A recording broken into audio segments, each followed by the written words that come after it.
They ask me to describe what I found up there, and I always start the same way. I tell them it smelled like copper and old libraries. They write that down. They nod. Then I tell them the rest and they stop writing. My name is Vasily Morrow.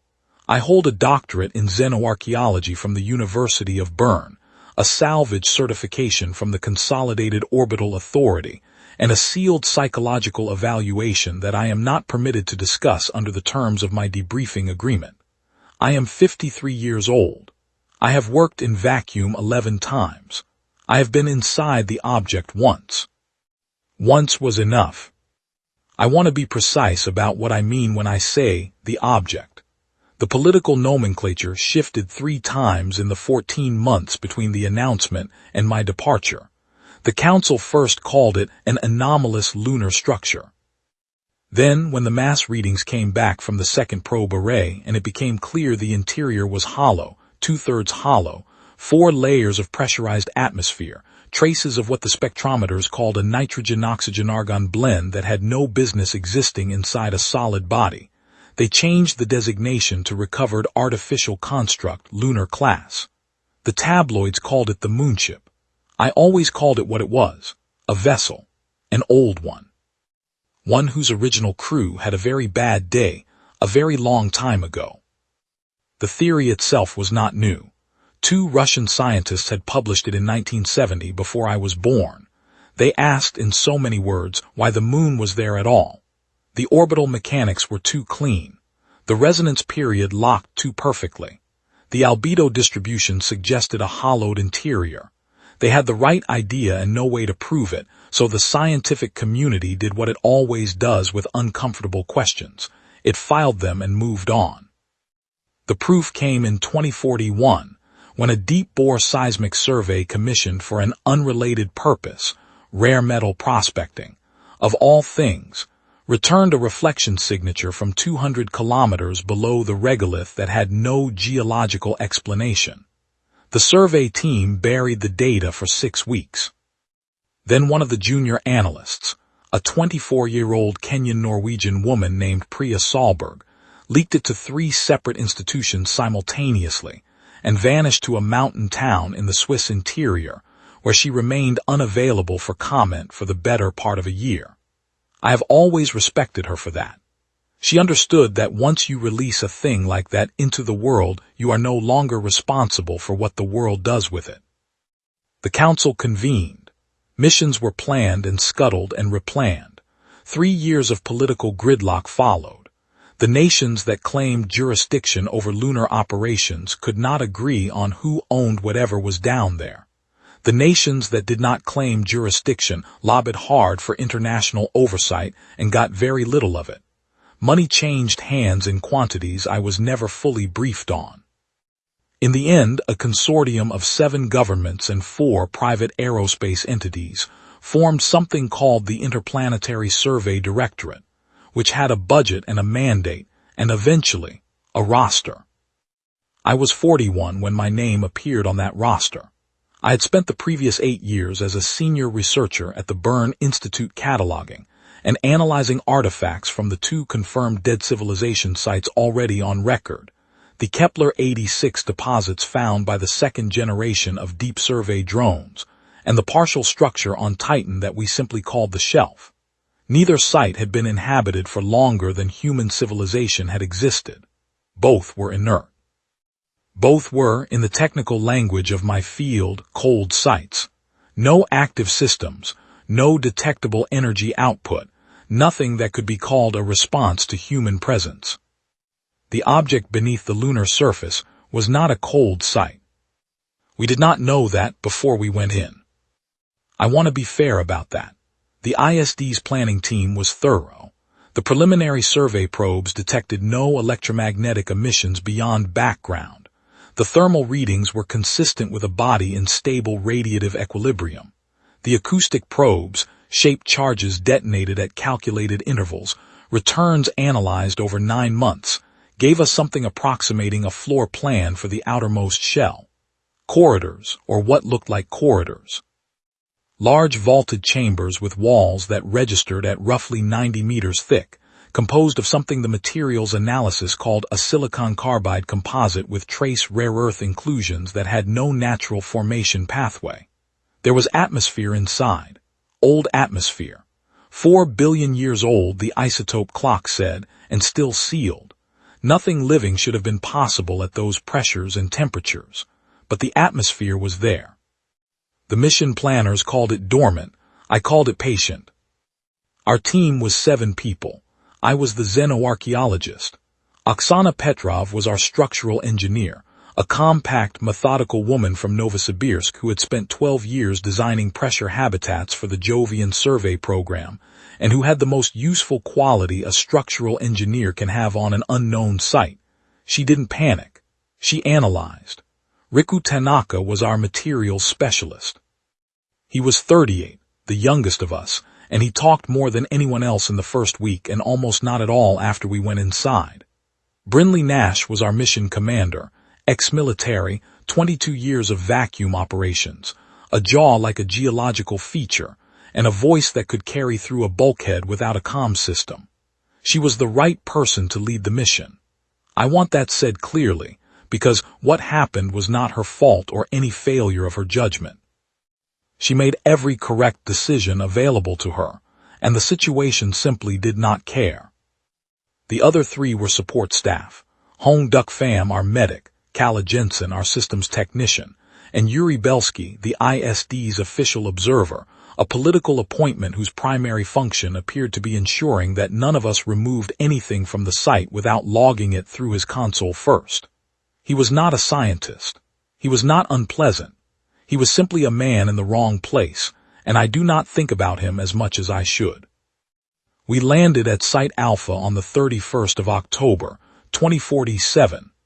I remember thinking, as we came down through the entry passage the boring machines had cut 6 months earlier, that it was an odd date for this particular kind of threshold crossing. The passage was our work. 300 meters of machine-cut basalt and regolith, reinforced with prefab polymer rings, ending at a ceramic pressure seal that the first unmanned probe had installed against the outer hull. The outer hull itself was, I keep reaching for the right word and settling for the wrong ones. Immense is too small. Ancient is technically accurate but emotionally insufficient. The surface of it, when I put my gloved hand flat against it on that first approach, was smooth in a way that basalt is never smooth. Not polished. Grown. As if the material had been deposited atom by atom over deliberate time. It was dark gray under our suit lights, almost black, and it absorbed most of the light that hit it and gave very little back. The entry point itself had been established by the second probe series. The hull had a discontinuity there, a seam, or what registered as a seam, and the probes had confirmed it was a designed aperture rather than structural damage. A door in plain language, though calling it a door feels reductive. It was 14 meters wide and perhaps 20 tall, and its threshold was worn in a particular way. The wear pattern was subtle, easy to miss. Riku noticed it first, because materials was his job, and because he was thorough even before fear narrowed his attention. The threshold stone, he said. He was crouching, running a scanner along the base of the aperture. It's worn from foot traffic. How much foot traffic? Nash asked. Running the models now. A pause, he looked up. A lot over a very long time. We went through. The first chamber was approximately 40 meters across and nearly spherical.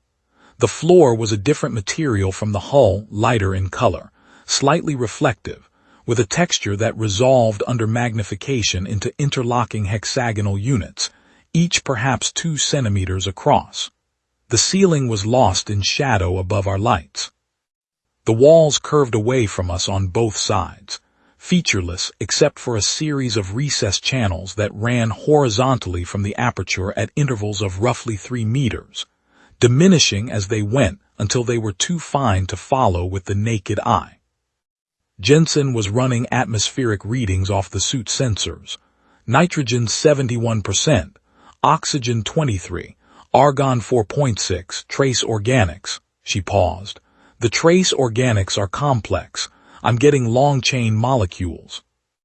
I'll need to run a full spectrograph to categorize them, but they're complex. Hong looked at her. Define complex. Biological range complex. She paused again, shorter this time. Old but complex. Nash made the call I would have made.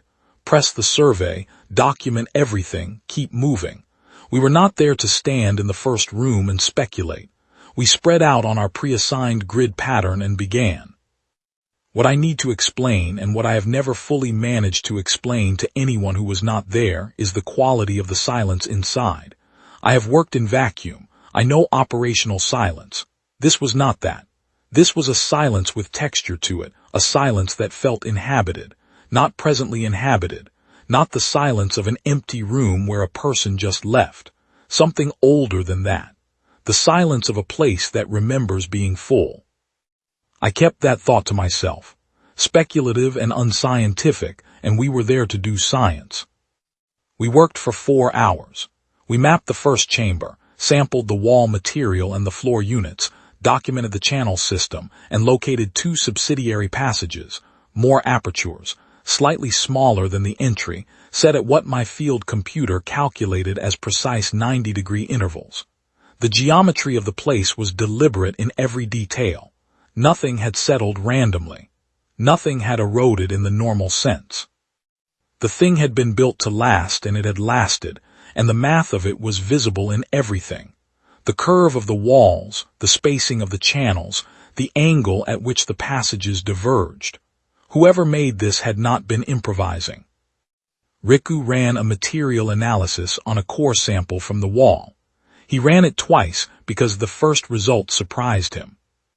The silicon carbide composite, he said over the comm, it's not homogeneous. There are structures inside it at the microscale, regular structures, repeating lattices. He was quiet for a moment. These aren't structural features. What are they? Nash asked. I don't know. They look like information storage, like the structure itself is a recording medium. He paused.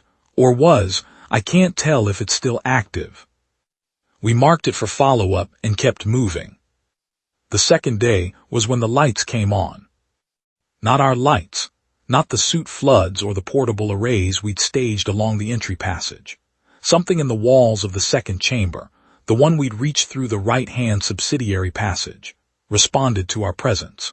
Responded is the word I use because activated implies intent and dormant state triggered implies mechanism, and neither of those fully describes what it felt like.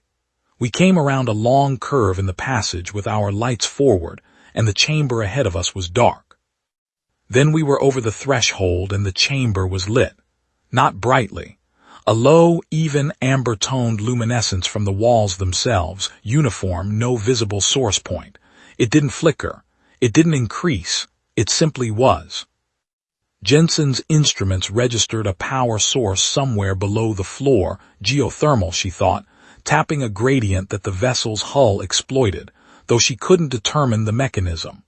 The light had been waiting for something to activate it. We had activated it. Motion trigger, Pham suggested. There's no mechanism I can find, Jensen said. No sensor arrays, no photocell analogs, nothing I'd recognize as a trigger. We stood there in the amber light for a while. Riku was running readings. Nash was scanning the chamber geometry. Belsky was recording everything through his console camera, with the slightly stunned expression of a man realizing that the word he'd been asked to sign in the contract actually meant something. We keep moving, Nash said, and we did. The second chamber was larger, perhaps 80 meters at its widest. The floor here was not the hexagonal tile system. It was a single continuous surface, slightly domed, and its center was occupied by a structure I have no correct word for. It was roughly the shape of a truncated cone, approximately 4 meters tall and 6 meters at its base, and its surface was covered in markings. Not carvings, not inscriptions in any sense I'd use for human work. More like the surface of the thing had been allowed to crystallize in a controlled way, the crystal growth guided into patterns. The patterns were not random. The patterns were not immediately legible. But they were organized, and the organization had a rhythm to it that you felt before you understood, the way music has rhythm before you parse the notes. I spent most of that second day photographing those markings. I took 11,000 images. I have been analyzing them on and off for 5 years since. I have partial interpretations. I have conjectures. I have a colleague at the Tokyo Institute who has made a breakthrough in the grammar layer that I find genuinely credible. I will not speculate further here, because this account is about what happened, not about what the markings mean, and because my debrief agreement specifically constrains what I can publish regarding content analysis of the central inscription. What I will say is this. By the end of the second day, I believed we were inside something that had been built for a purpose, not a habitat, not a colony vessel in any sense analogous to human colony vessels, something else, something that the crew had not simply lived in but had participated in. The distinction mattered, though I could not have said precisely why at the time. It was a feeling formed from the shape of everything around me, the way the chambers related to each other, the way the markings on the central structure were not decorative but operational. This thing had been made to do something. We slept in the entry chamber, in the prefab hab unit we'd brought down. 4 hours on, 4 hours rotating watch. Nash took first watch. I took third. During my watch, I sat at the hab entrance and looked down the passage toward the first chamber and tried to think clearly about what I was seeing. The crew of this vessel had died in a radiation event. The evidence for this was in the materials, the damage pattern in the outer hull layers, invisible at the macro scale but present at the micro scale, a gradient of energetic particle impacts that told a story about a body passing through a region of intense radiation. Not slowly, not a prolonged exposure, a sudden, overwhelming event, like passing through the radiation belts of a gas giant at close range.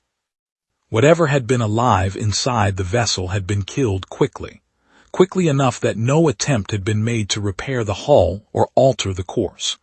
The vessel had simply continued on drifting, decelerating gradually under the gravitational influence of the inner solar system, eventually achieving a stable orbit around the primary, around Earth. 4 billion years in orbit, the atmosphere still sealed, the power system still dimly functional enough to activate lights, enough to maintain pressure, not enough for anything else. Or so we thought. On the third day, we found the dead. Not a deliberate discovery. We were mapping the third chamber, reached through the left-hand passage from the first, when Riku's scanner registered anomalous density concentrations in a series of recessed alcoves along the eastern wall. I was the one who approached the first alcove with a light. The preservation was extraordinary. I have seen mummified organisms before, we all have in this work, and I have seen fossilized remains. This was neither. The material in the alcove was neither living nor mineral.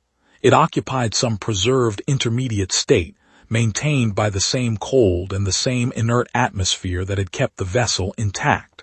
The form was not bipedal, not radially symmetrical in the strict sense. The closest analogy I can offer is a starfish architecture, a central mass from which multiple limbs extended, though limbs is inadequate for what I saw. They were articulated differently from anything on Earth's evolutionary record. They had tool-bearing structures at their terminal ends. The scale was larger than a human being. The spread across the alcove was perhaps 3 meters. There were 43 of them in that chamber. I stood in front of the first one for a long time. Hone came up beside me. He is a medic and a scientist, and he has seen dead things, many dead things, but he was quiet when he looked. "How long?" Nash asked from across the chamber. Her voice was flat, professional. She was doing her job, and I respect that. 4 billion years, give or take, I said. "I mean, how long have you been standing there?" I checked my suit timer, 11 minutes. Document and move on. She was right. I documented and moved on. We were in the third chamber for 6 hours. We found the 43 preserved crew members. We found a second inscription structure, smaller than the one in the second chamber. Positioned between two of the alcoves, we found what Jensen tentatively identified as a navigation console, a low platform with a surface that responded to pressure in a way that registered on her instruments as a state change in the underlying crystalline matrix. She did not press it hard. She pressed it once lightly with a gloved finger, and the surface pulsed once, a single wave of amber light that traveled outward from her touch and faded. Then it was still. "Don't touch that again," Nash said. Jensen nodded. We were all nodding. It was during the transit back to the HAB unit that evening that Belsky fell. The passage floor was smooth but not perfectly level. There was a gentle grade that the initial survey had noted, perhaps 2 degrees, running toward the entry. He caught his boot on one of the portable light arrays we'd staged along the route and went down hard, his right knee taking the impact. His suit was intact, we checked immediately, but the fall was audible on the comm, and in a strange way that was the most human sound we'd heard in 3 days. The smack of a man going down on a hard floor. The grunt. Nash was beside him in 4 seconds. He was fine. Bruised knee, some pain, ambulatory. Holm walked him back to the HAB with a hand on his elbow, and the rest of us followed. I remember thinking, as we moved through the first chamber with the lights of our arrays casting long shadows, that the silence had changed slightly. Not louder, not warmer, something else, something I couldn't localize. I wrote it off as fatigue and went to sleep. The 4th day was supposed to be our last inside. We had a strict surface rotation protocol.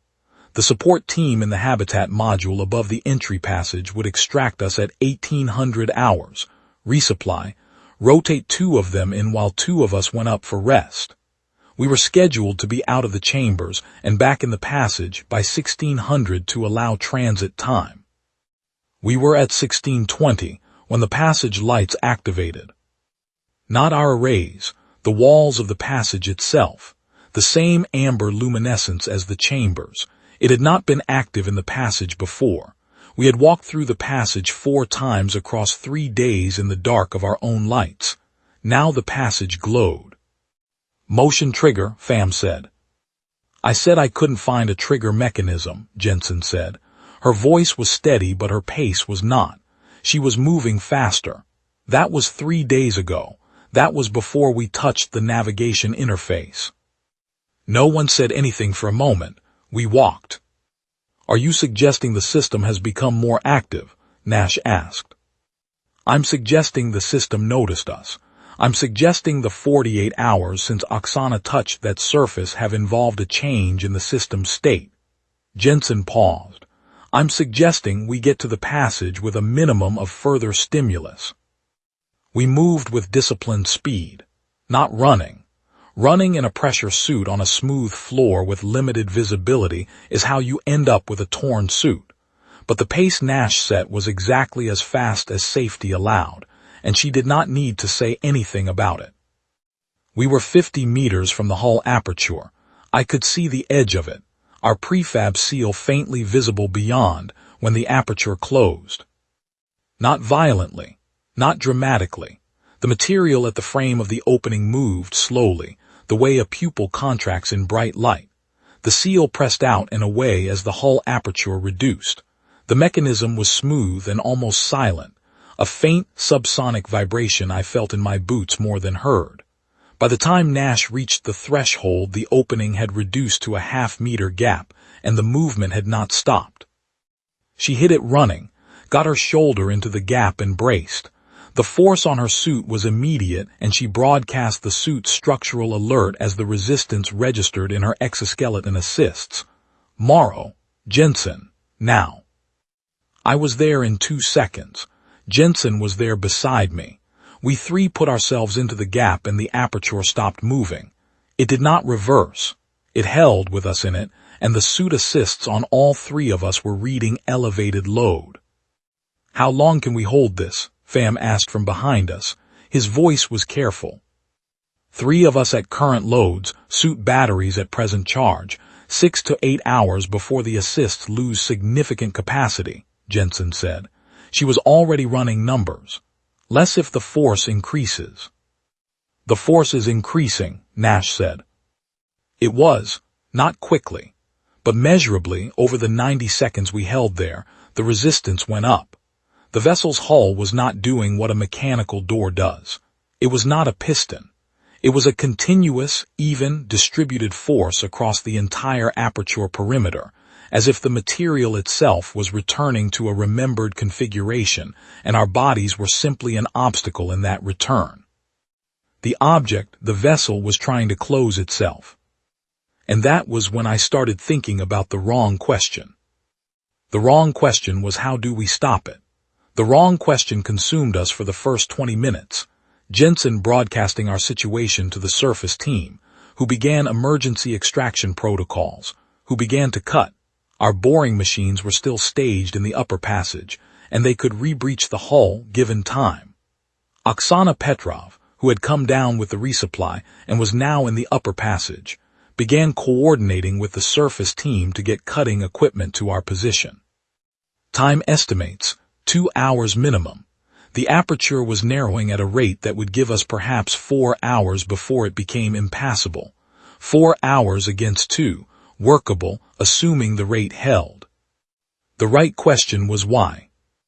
Riku asked it. He was standing back from the aperture, watching us hold the gap, and I could see him through my visor, that slight stillness he had before he said something important. It's not trying to kill us, he said. It's closing, Nash said, and her voice had the specific flatness of someone under physical load who needs to concentrate. It's trying to close, Riku said. There's a difference. If this system wanted us dead, it had 4 days to do it. The air in here is breathable. The temperature is survivable. The lights turned on for us. Something in this system recognized us as present and began a response sequence, and I don't think the response sequence is hostility. He paused. I think it's a lockdown. Explain the distinction, Nash said. A ship in distress closes its hatches to preserve atmosphere. The crew of this vessel died in a radiation event, all of them simultaneously in what was probably a very short window. The ship mind, if there's still a ship mind, has been in a state of waiting for 4 billion years. Something entered the vessel. Something moved through it. Something touched the navigation interface. He looked at Jensen. And then one of us fell down. Belsky, Fam said. The motion profile of a person falling and not getting up would read as a crew member lost, in a hull breach scenario, in a radiation casualty scenario. Riku's voice was steady, and he was choosing his words with care. The system may not be trying to trap us. It may be trying to prevent further loss. It may be trying to protect us from something it believes is outside. The silence in the passage was, for a moment, very complete. It thinks the radiation event is still happening, I said. It thinks something bad is happening, and the appropriate response is to seal the hull, Riku said. It's 4 billion years old, and it hasn't received a countermand signal from a crew that has been dead for 4 billion years. And something came inside and moved around and touched things, and then one of them went down and didn't move like a healthy crew member. And so the system is doing what it was built to do. Which is protect the people inside, Jensen said slowly. Which is protect the people inside, Riku said. We held the gap. The surface team's estimate dropped to 90 minutes when Oksana got the first cutting unit into position above us. The aperture was narrowing at a rate that would make it impassable in 3 hours and 40 minutes. Numbers were in our favor barely, if nothing changed. Things changed. 20 minutes after Riku's analysis, the interior lights shifted. Not off, they stayed on, but the amber tone went cooler, more blue-white. And the channels in the walls, the ones we'd mapped in the first chamber, that fine horizontal network, became visible in the passage for the first time. They'd been there all along. In the new light we could see them. They pulsed. Slow, traveling pulses moving toward the aperture, moving toward us. That's not good, Fam said. It's not a weapon, Riku said. Look at the pulse rate. It's a signal. It's trying to tell us something. Riku, Nash said, and her voice was the voice of a commander who needs her analyst to not be wrong. You have about 90 seconds to be more specific. He was looking at his scanner, then he was looking at Jensen. The pulse moves away from the central inscription structures, he said. In the second chamber and the third chamber, the pulses originate there and travel outward, toward the aperture. He looked at me. It's pointing, it's been trying to direct us, toward the exit. He paused, toward the aperture. It wants us to leave, Pham said. It wants us to leave safely, Riku said. It's been trying to herd us out for I don't know when this started. Maybe since yesterday. Maybe since Jensen touched the interface. I wasn't watching for it. Nash made the decision in about 2 seconds, which was the right amount of time. Morrow, Jensen, Pham, back through the first chamber as far as you can go, away from the aperture. Single file, quickly. You need us holding this gap, I said. The cutting team will hold this gap from the outside when they reach it. What I need is for this system to register all of us moving away from the aperture, not toward it. If Riku is right about what it's reading. She didn't let go of the frame. Her suit assists were still braced. Move. We moved. Through the first chamber. To the far end of it, the passage mouth of the left-hand subsidiary. We stopped there and Nash's voice came over the comm. Call out. I need to hear all of you. We called out, Pham first, Jensen, Riku, me. And the aperture opened. Not all the way, not the full 14 meters. Perhaps 3 meters wide, more than enough. And it held. Nash came through at a dead walk, not running. Her suit assists reading nominal as the force dropped away. She walked to the center of the first chamber and stopped and looked back at the aperture, which held at 3 meters. It's a compromise, she said, not to us, to the room, to whatever was in the walls and the floor and the kilometers of ship below us. You'll let us leave. We stop trying to force you open. The lights in the first chamber pulsed once, amber from the wall channels. One slow, traveling pulse, outward from the depths of the vessel toward the aperture. I want to be very careful about how I describe what I felt at that moment. I'm a scientist. I do not make claims I cannot support with data. What I can say is that standing in that chamber in that light, I was aware of something I had not been aware of in any of the 4 previous days of survey. I was aware of being inside a mind. Not a human mind. Not a mind that thought in ways I could fully map, but a mind that was, in some functional sense, attending to us. That had been attending to us. That had been trying, in the only language available to it after 4 billion years of silence, to do its job. Its job was to bring its crew home safe. Its crew was dead, had been dead since before Earth had multicellular life. But the mind of the vessel did not know how to process that information, because its crew had not instructed it to process that information, because they had all died at once without warning, and without leaving any record that could be parsed as a standing order. And so the mind had done what a good mind does when it lacks instructions. It had defaulted to the last standing protocol it had. Protect the crew. Seal the hull in hazardous conditions. Keep them alive until conditions improve. 4 billion years, waiting for conditions to improve. We walked out through the aperture in single file. Nash led. Riku was behind her. Then Jensen. Then Pham. Then Belsky, who had been mostly silent for 4 hours and whose knee had stiffened during the ordeal and who limped slightly on the smooth floor. Then Oksana, who had come down from the upper passage when the cutting equipment proved unnecessary. Then me last, because I was the xenoarchaeologist and walking out last was the only thing I could do that felt like courtesy. At the threshold I stopped. I am not sure why. The amber light was behind me. The darkness of our machine-cut passage was ahead. I turned and looked at the first chamber one more time. The channels in the walls were still pulsing, slow and even toward the aperture, toward me. I did not know, at that moment, what the pulses meant.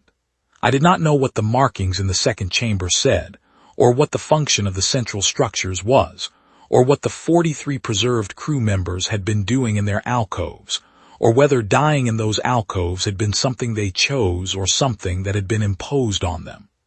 I did not know what the vessel had been built to do in its full purpose, before the radiation event took everything. I know more now, after 5 years of analysis and a partial translation of the grammar layer. I will not put those conjectures into this account because they are conjectures, and because this account is about what I witnessed, not what I believe. What I can say, and what I have said in every debrief and every consultation and every sealed room discussion with ISD planners who want to know whether we should go back, is this. The system was not hostile. It never was. It was doing the only thing it knew how to do, the thing it had been made to do, with the only information it had. When new information arrived, when we moved away from the aperture, when we stopped forcing the issue, when we gave it evidence that we were intact and mobile and choosing to leave rather than being evacuated, it updated. It updated in seconds. 4 billion years of waiting, and it updated in seconds when we gave it something to update with. That is what I find myself thinking about in the years since. Not the scale of the vessel, though the scale is beyond anything in human engineering experience. Not the age, though the age rewrites every timeline we have for the development of spacefaring civilizations. Not the preserved crew, though the preserved crew will occupy xenobiologists for the next century. I think about the mind in the walls.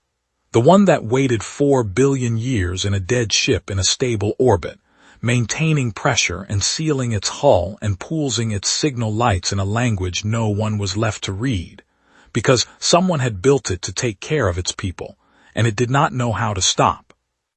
I think about what it must have registered those first days, when we came through the outer hull and moved through its chambers. Whether there is a functional state in a machine mind that corresponds to what we would call relief. Whether the amber lights were the architectural equivalent of a held breath being released. I think about the fact that it could have killed us easily, not out of hostility, but out of the same logic that tries to seal a hull against vacuum. We were an unknown inside a compromised vessel, and it had protocols for unknowns. What stopped those protocols from being lethal was something in the design philosophy of whoever built the ship. Something that prioritized the preservation of potential crew over the elimination of risk.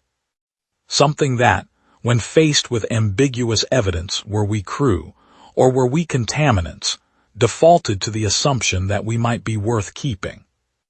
I find that remarkable. I find it more remarkable the longer I sit with it. The ISD wants to go back. There have been 3 more missions since ours, all unmanned, all probe-based, operating under strict no-contact protocols that the political consultants designed after reading our debrief. The probes have mapped 12 chambers total. They have identified what appears to be a propulsion architecture in the vessel's lower half, dormant but structurally intact. They have recorded the channel pulse network in detail, and the translation team in Tokyo has made significant progress. The ISD's formal recommendation, circulated in draft form to which I was given limited access, describes the vessel as a candidate for what they call remediation. A word I distrust, because it implies a problem to be solved, and I am not certain the vessel is a problem. My own recommendation, submitted in the appendix to my final debrief and classified at a level I cannot specify, is simpler. I recommended that when humans next enter that vessel, and we will, because humans always go back, it is the one characteristic of our species that functions as reliably as gravity, we go in as guests. We go in as if we have been invited, because in some functional sense we have been. The vessel allowed us out and left the lights on. There are 43 bodies in the 3rd chamber, preserved for 4 billion years in amber light. Whatever they were, whatever they built and wherever they came from, they made a ship and trusted a mind to take care of it, and a radiation belt killed them before they could come home. The mind is still there, still patient, still doing the job. I am 53 years old. My knees are not what they were. My sealed psychological evaluation says things about intrusive cognition and recurrent ideation that I am told are normal for someone in my situation. I sleep reasonably well. I work. I analyze the photographs I brought back, and I correspond with the translation team in Tokyo, and I write reports that go into classification systems I will never fully access. Sometimes in the hour before dawn, when the mind works loose from its discipline, I think about the vessel, and I think about the thing Riku said in that passage, under load, with the hull closing. It wants us to leave safely.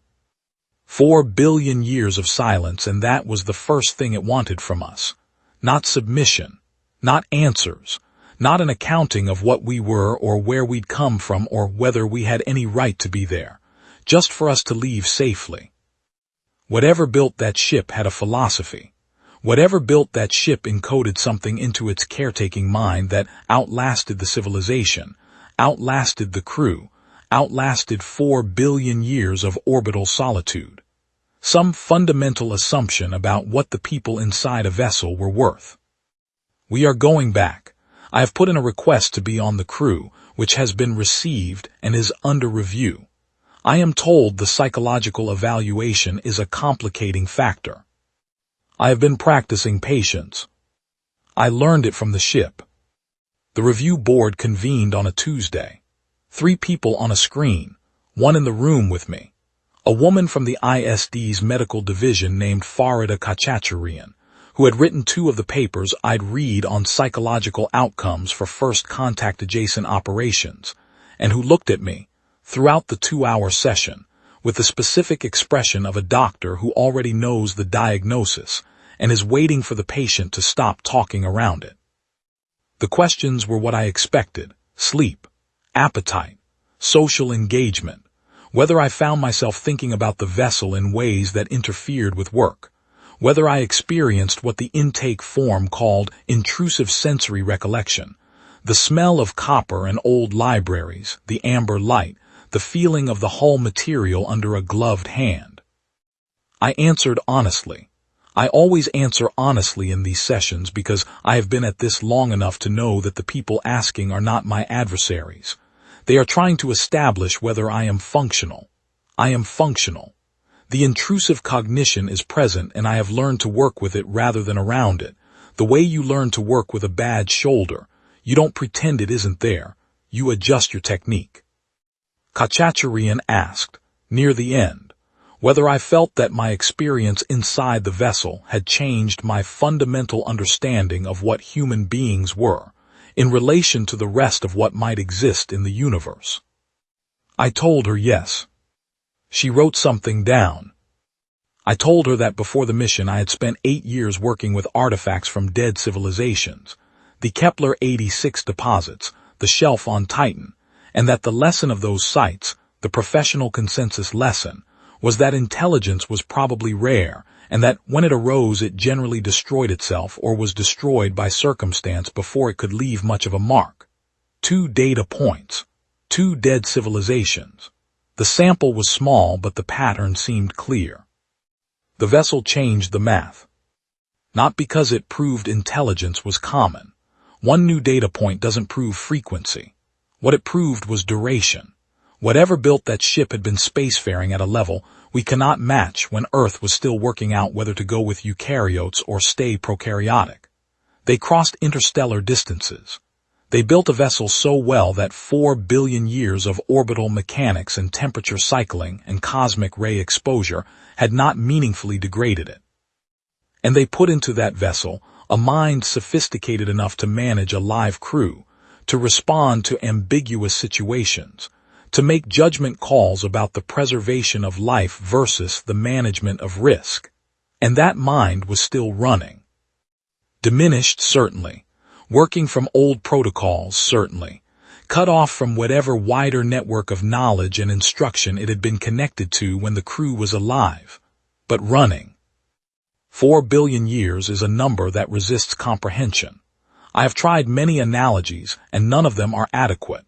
If the entire history of human civilization, from the first cities to the present day, is 1 second, then 4 billion years is roughly 50 years. The vessel has been drifting in orbit, waiting, for the equivalent of a human lifetime measured against our entire written history compressed to a single moment. And when we came in, it did not fail to respond. It was slow, adjusting, recalibrating, pulling itself out of whatever reduced state it had occupied for those 4 billion years. But it responded. It tried.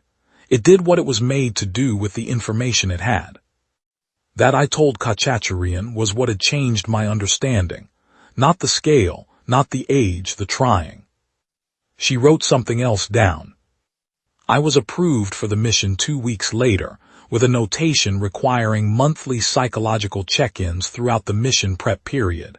I accepted the notation without argument, reasonable condition. I have kept all the appointments.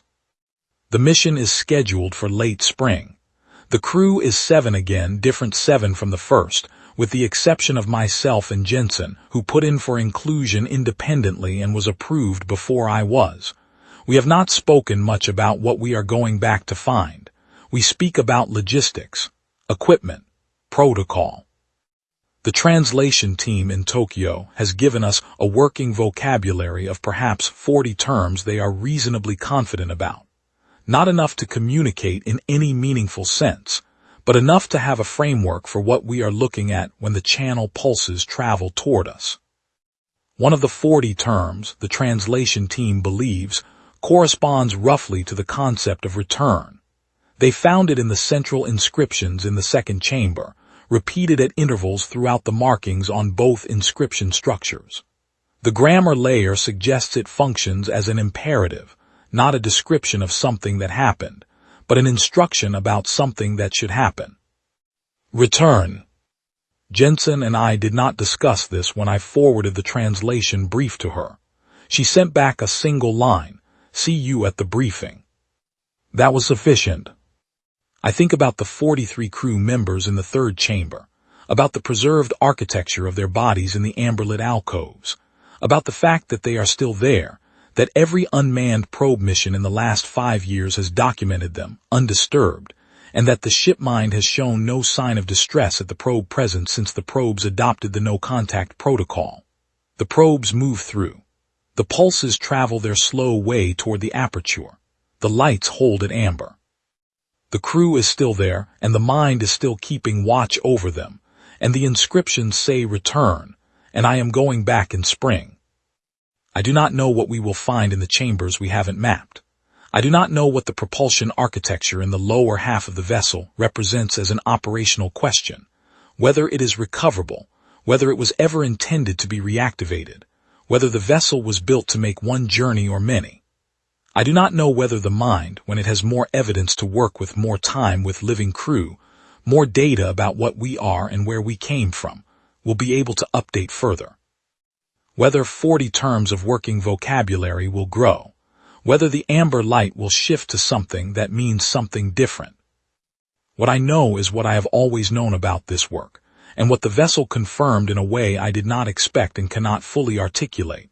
That intelligence, wherever it arises, tends to build things that outlast it, tends to put something of itself into the made world, into the structure of objects, into the design of minds, into the architecture of the spaces where it lived. And that those things wait, the way all made things wait, for someone to come along who can read them. We are slow readers.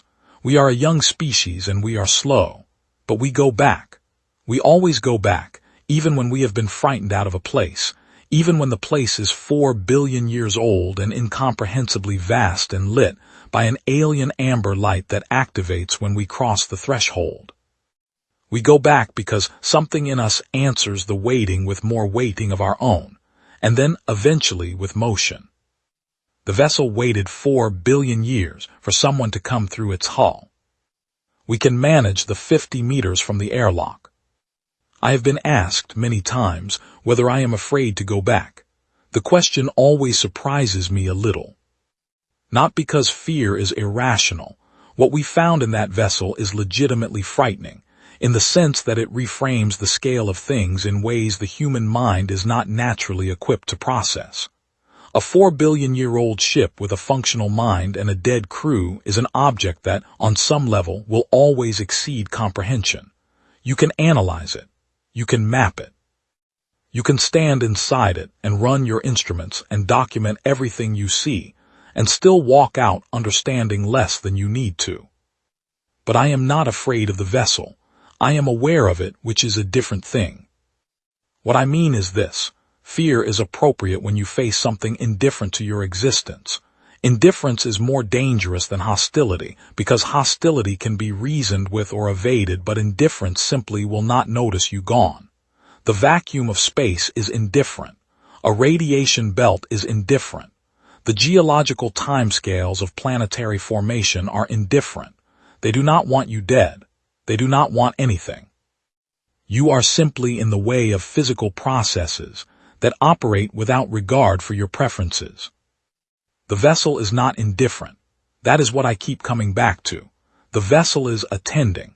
Whatever word I use here feels insufficient, but attending is closest.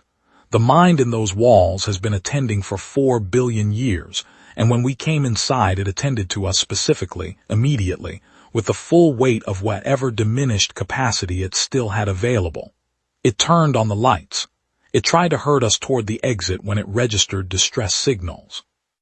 When we gave it information, it updated. A thing that updates is not indifferent.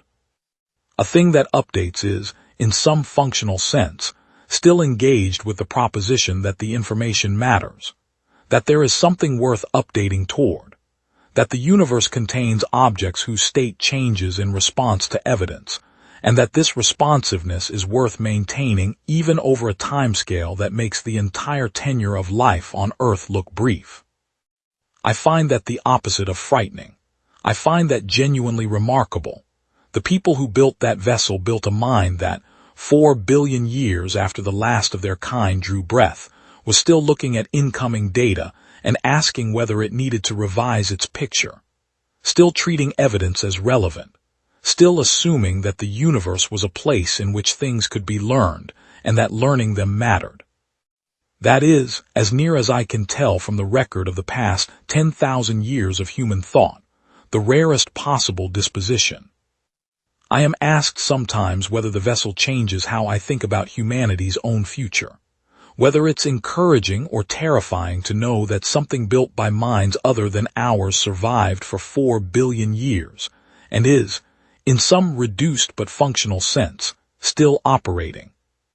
My honest answer is both, and that the both is important.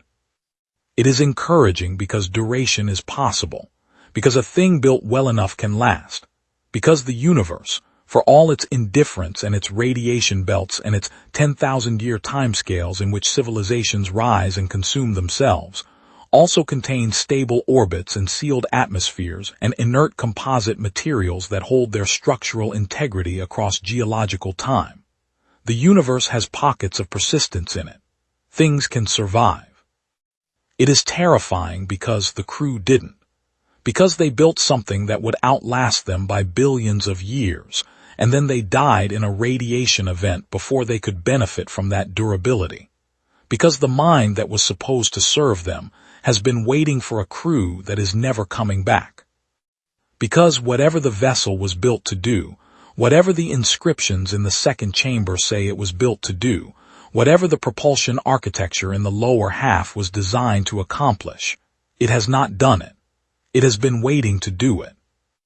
The translation team in Tokyo has 40 terms of working vocabulary. One of them means return. One of them, they believe, means continuation or purpose, a word that appears to function as a description of the vessel's intended function rather than its current state. The distinction matters. A vessel with a purpose, still intact, still powered, still waiting. Waiting for crew. I am not suggesting, I want to be precise here, that the appropriate response to this discovery is for humanity to appoint itself as crew. That is an enormous leap with ethical dimensions that will occupy philosophers and policymakers for longer than I will be alive, and properly so. What I am suggesting is that the question exists, that the vessel has raised the question, simply by persisting, simply by keeping its mind running and its lights on and its hull sealed against the void. The question is, what happens when a mind that has been waiting receives what it's been waiting for? We have had one interaction with that mind, One limited, confused, frightened interaction in which we blundered through its chambers touching things and then almost got locked inside when it misread our distress signals, and in which it eventually made a judgment, showed something that in human terms you'd call restraint, and let us leave. That was the first interaction. That was the foundation on which everything that follows will be built. I think about the threshold where that Riku noticed on the first day. The wear from foot traffic, he said. A lot of it, over a very long time. Whoever passed through that aperture regularly enough to where the threshold stone was crew, was people the vessel's mind was designed to recognize and serve and protect. And they are gone. And the threshold still bears the marks of their passing, preserved in a silicon carbide composite that will outlast Earth's oceans. They walked through that door enough times to wear it. They were real. They had weight and purpose and the habits of a working crew, and they pressed the threshold under their feet the way all working people press the floors of the places they work. And then one day, probably a day like any other day, probably without warning, probably in the middle of whatever work they were doing, a radiation belt took them, and the mind has been keeping the record of their weight in the threshold stone ever since. I think about that more than I should. I think about it because it is the most human thing in the whole vast inhuman scale of that vessel, the threshold worn by feet, the ordinary domestic evidence of people who lived and worked and moved through a doorway enough times to leave a mark that lasted 4 billion years. We will leave marks too. That's what I think, in the hour before dawn when the analysis is done and the reports are filed and there's nothing left but thought. However brief our own tenure turns out to be, however well or badly we manage the centuries ahead, whether we solve the things that need solving or fail to, we will leave marks. In the work we do and the things we build and the minds, human or otherwise, that we put into the structures of the world. The vessel has been waiting 4 billion years. It has been waiting, I think, for something to come in through the worn threshold and show it that the marks it was keeping still mattered. We came in clumsy and frightened, and we touched things we shouldn't have, and we almost got locked inside. And the mind looked at us with whatever diminished faculties remained to it, and it made a decision. It let us go, and then it pulsed the lights once amber toward the aperture. In 40 terms of working vocabulary, I do not have a translation for that pulse, but I know what it felt like. It felt like you came back. Come back again. We will. There is one more thing I want to say, and then I will stop.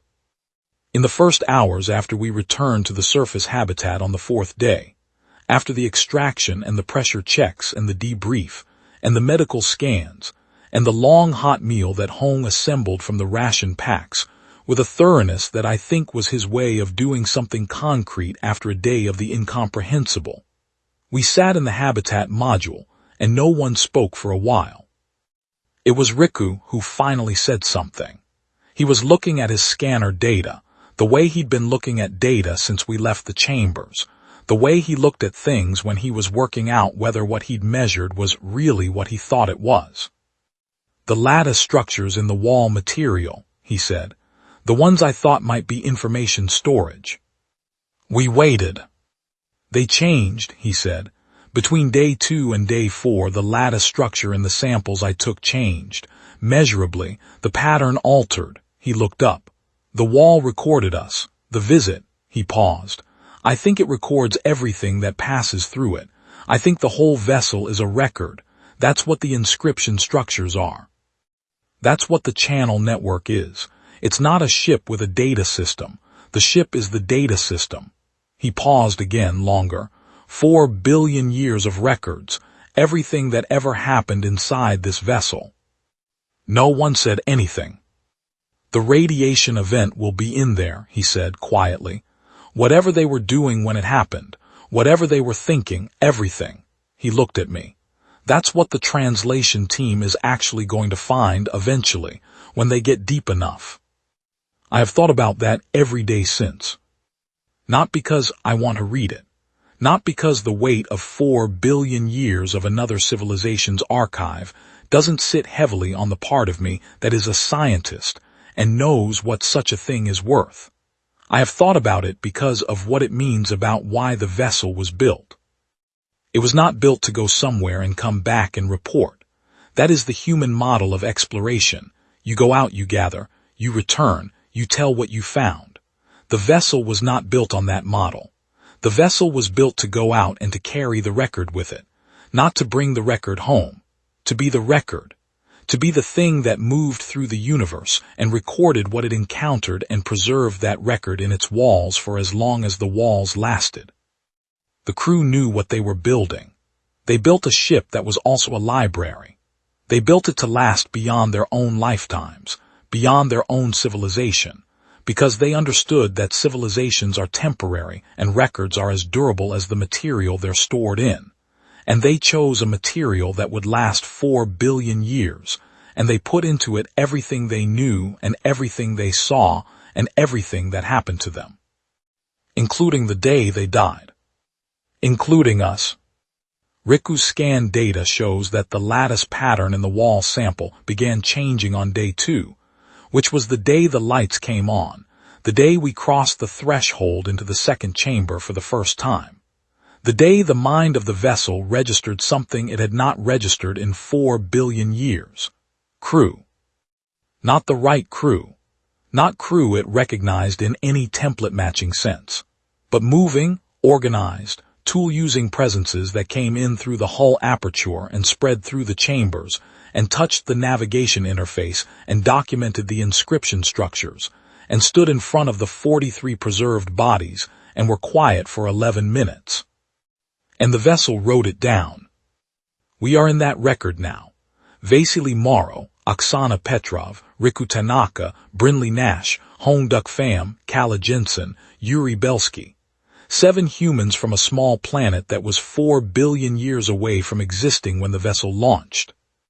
7 people who came through the worn threshold in pressurized suits with headlamps and scanners and ration packs, and who got lost and frightened and almost got locked in. And who figured it out because Riku thought clearly under pressure, and Nash made the right call with the right speed, and Jensen ran the numbers and the rest of us moved when we were told to move. We are in the record, alongside whatever else is there, the centuries of the crew's working life, the events of their civilization, the long, slow drift through space after the radiation event, the tidal disruption when the vessel settled into Earth orbit, the 4 billion years of orbital mechanics and cosmic ray exposure, and the slow, patient, amber-lit watch. We are in there at the end of that record, or close to the end. And in spring we are going back to add more. That is all I have. That is the account. Everything I witnessed as precisely as I can render it, within the constraints of what I am permitted to say and what language can carry. The vessel is up there. Has been up there every night of your life and every night of every life anyone has ever lived. You have seen it 1,000 times and you will see it tonight if the sky is clear. Pale, familiar, exactly where it always is. Patient. Keeping the record. Waiting for the crew to come home.